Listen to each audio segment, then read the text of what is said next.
യിരെമ്യാവേ, നീ കണ്ടത് ശരി തന്നെ. എൻ്റെ ആലോചന നിവർത്തിയാകേണ്ടതിന് ഞാൻ ജാഗരിച്ചുകൊള്ളൂ.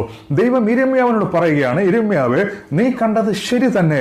എൻ്റെ ആലോചന പൂർത്തിയാകേണ്ടതിന്, എൻ്റെ വാക്ക് നിവൃത്തിയാകേണ്ടതിന് ഞാൻ തന്നെ ജാഗരിച്ചുകൊള്ളൂ.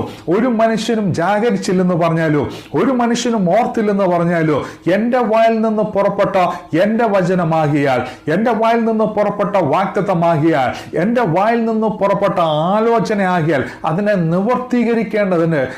നിവർത്തീകരിക്കേണ്ടത് എൻ്റെ ഉത്തരവാദിത്തമാണ്. ആരൊക്കെ മറന്നെന്ന് പറഞ്ഞാലോ ഞാൻ ആ വാക്കിനെ മറക്കുകയില്ല. ആരൊക്കെ മറന്നെന്ന് പറഞ്ഞാലോ ഞാൻ ആ വാക്കിനെ വെറുതെ വിടുകയില്ല. God himself watching out his words to fulfill it. God himself watching out his words to perform it. God himself watching out his words to accomplish it. ദൈവം 17-ാമത്തെ വയസ്സിൽ യോസഫിനോട് ദൂത് പറഞ്ഞാണ്, നിന്റെ അപ്പനും അമ്മയും സഹോദരന്മാരും നിന്നെ വണങ്ങോ. അടുത്ത 13 വർഷം യോസഫിന് അറിയത്തില്ല ഈ വാഗ്ദത്തം എവിടെ പോയെന്ന്. അടുത്ത 13 വർഷം യോസഫിന് അറിയില്ല ദൈവം എവിടാന്ന്. പക്ഷെ 30-ാമത്തെ വയസ്സിൽ ദൈവം യോസഫിനെ ഫറവോന്റെ മുമ്പിൽ കൊണ്ട് നിർത്തുമ്പോൾ, 30-ാമത്തെ വയസ്സിൽ ദൈവം യോസഫിനെ ഈ മിസ്രൈമിന്റെ അധിപതിയാക്കുമ്പോൾ ദൈവത്തിന് പറയാനുള്ളത്, കഴിഞ്ഞ 13 വർഷം യോസഫെ ഞാൻ നിന്നെ മറന്നു പോയതല്ല. കഴിഞ്ഞ 13 വർഷം ഞാൻ നിന്നെ ഉപേക്ഷിച്ചില്ല യോസഫെ.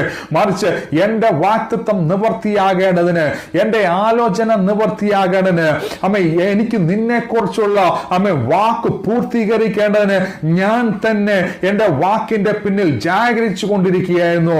ഇന്ന് ഈ മെസ്സേജ് നിങ്ങൾ കേൾക്കുമ്പോൾ ദൈവം ഒരു വാഗ്ദത്തം പറഞ്ഞിട്ടുണ്ടെങ്കിൽ, ദൈവം ഒരു ആലോചന പറഞ്ഞിട്ടുണ്ടെങ്കിൽ ആ വാഗ്ദത്തം പൂർത്തിയാക്കേണ്ടത് ദൈവത്തിന്റെ ഉത്തരവാദിത്തമാണ്.